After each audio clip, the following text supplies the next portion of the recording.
Magandang oras po sa lahat ng ating mga kababayan. May latest weather update po tayo sa binabantayan nating low pressure area at sa magiging lagay ng ating panahon ngayong araw at sa susunod na 24 oras.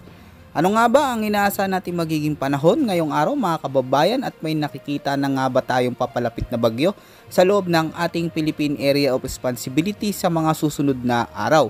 Sabay-sabay po nating alamin lahat yan mga kababayan, dito po sa ulat panahon ko ngayong araw na ito. Sa kasalukuyan mga kababayan ay maraming lugar ngayon ang nakakaranas ng maulang panahon na may mga malalakas hanggang sa matitinding pag-ulan dulot ng binabantayan nating low pressure area. At ngayong araw ay huling namataan ito ng Pag-asa sa layong 330 kilometers na ito. Dito po yan mga kababayan sa kanlurang bahagi ng Cuyo, Palawan. At dahil nga sa patuloy na pag-iral nitong LPA at mga dala nitong pag-ulan ay apektado po ngayon mga kababayan ang mga lugar dito sa malaking bahagi ng Western Visayas at Mimaropa. Kaya asahan po na mga lugar na ito ay makakaranas ng maulap na kaulapan hanggang sa madilim na kalangitan na may mga katamtaman hanggang sa mga malalakas na pag-ulan, pagkulog at pagkidlat lalo na pagsapit ng hapon at gabi. Dahil sa umiiral na LPA o low pressure area ay pinag-iingat po natin ang lahat ng ating mga kababayan sa mga nabanggit nating mga lugar sa posibilidad na mga banta ng biglaang pagbaha at pagguhunan lupa lalo na kung magiging malalakas ang mga pag-ulan dulot ng LPA na ito. Kaya sa lahat ng ating mga kababayan ay maging alerto po tayo at patuloy po tayo na mag-ingat sa lahat ng oras lalo na ngayong nakakaranas tayo ng malalakas na pag-ulan. Samantalang mga kababayan, dito naman sa malaking bahagi ng Eastern Visayas, Bicol Region kasama rin ang bahagi ng Caraga, Davao Region at dito rin sa may Quezon ay asahan po mga kababayan ang mga lugar na ito ay makakaranas ng maulap na kalangitan na sinasamahan ng mga kalat-kalat na pag-ulan, pagkulog at pagkidlat. Posible po yan pagsapit ng hapon o gabi. Ang mga pag-ulan naman na ito mga kababayan ay dulot naman ng umiiral na easterlies. Dahil dito ay pinag-iingat po natin ang lahat ng ating mga kapatid dyan sa banta ng biglaang pagbaha at pagguhunan lupa lalo na kung may mga malalakas na pag-ulan at severe thunderstorms.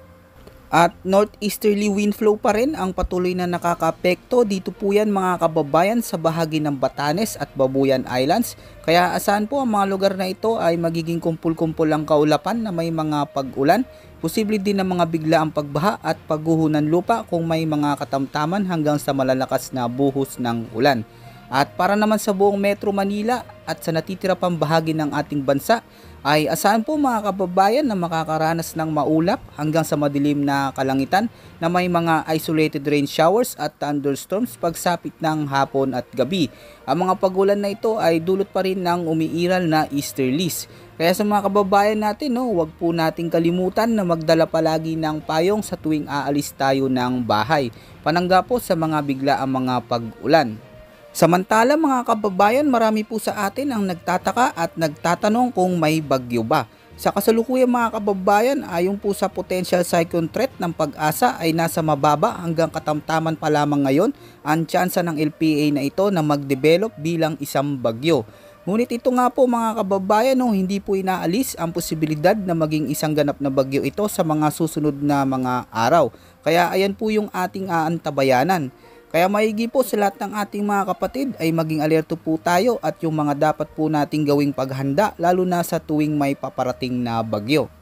Sa ngayon, kahit na hindi pa ito lumalakas bilang isang bagyo ay asahan po mga kababayan na magdadala ito ng maulang panahon na may malalakas na pag-ulan lalo na sa dadaanan nitong binabantayan nating LPA.